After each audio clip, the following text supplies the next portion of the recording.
কিছু কিছু মানুষ আছে যারা নিজের থেকে অন্যকে নিয়ে বেশি পড়ে থাকে।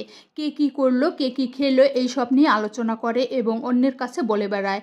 আসলে এরা এটাই বোঝে না তাদের পরিবার বা তার নিজেরও তো কত সমস্যা রয়েছে। এটা কিছু মানুষের স্বভাব। কয়লা ধুলে যেমন ময়লা যায় না, ঠিক তেমনই এই ধরনের মানুষের স্বভাব কোনোদিনও যাবে না।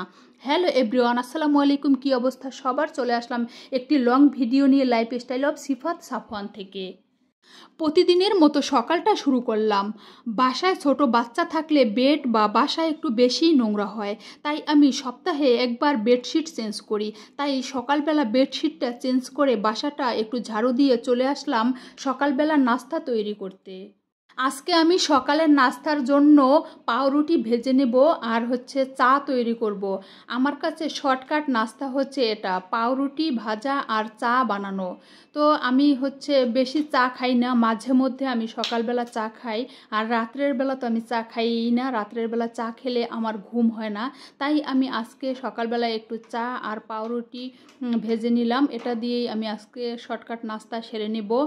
তারপরে সকালবেলা নাস্তা সেরে আমি দুপুরের রান্নাবান্নার করতে চলে যাব। দুপুরবেলা রান্নাবান্না করার জন্য আমি সব কিছু আগে থেকেই কেটে বেছে পরিষ্কার করে নিয়েছি। আজকে আমি চিংড়ি মাছ দিয়ে লাউ দিয়ে রান্না করব। এই খাবারটা খেতে আমার কাছে খুব ভালো লাগে। যদি কেউ না খেয়ে থাকেন তাহলে একবার হলেও এই রান্নাটা ট্রাই করে দেখবেন, খুব ভালো লাগে। লাউ দিয়ে চিংড়ি মাছ দিয়ে একটু ঝোল ঝোল করে এই রান্নাটা মিষ্টি কুমড়া দিয়ে তারপরে ধুন্দুল দিয়ে রান্না করলেও ভালো লাগে। তো আমি চিংড়ি মাছগুলো আগে কেটে বেছে পরিষ্কার করে রেখেছিলাম।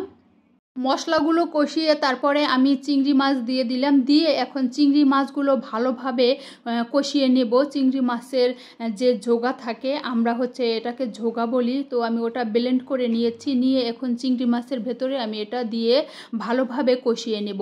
কষিয়ে নেওয়ার পরে আমি লাউ আগে কেটে ধুয়ে রেখেছিলাম, আমি এখন সেই লাউগুলো দিয়ে নেড়ে চেড়ে কষিয়ে তারপরে ঝোলের জন্য আমি পানি দিয়ে দেব। এর চিংড়ি মাছটা একটু ঝোল ঝোল করে রান্না করলে খেতে বেশ মজা লাগে। চিংড়ি মাছ আর লাউয়ের তরকারি একটু ঝোল ঝোল করে রান্না করলে খেতে বেশি মজা লাগে। তারপরে আমি পাতলা ডাল রান্না করব।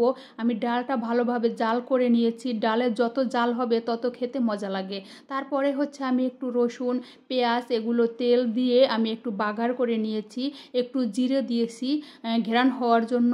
তারপরে আমি কারকল ভাজি করব। কারকলগুলো আমি ভালোভাবে কেটে পরিষ্কার করে নিয়েছি।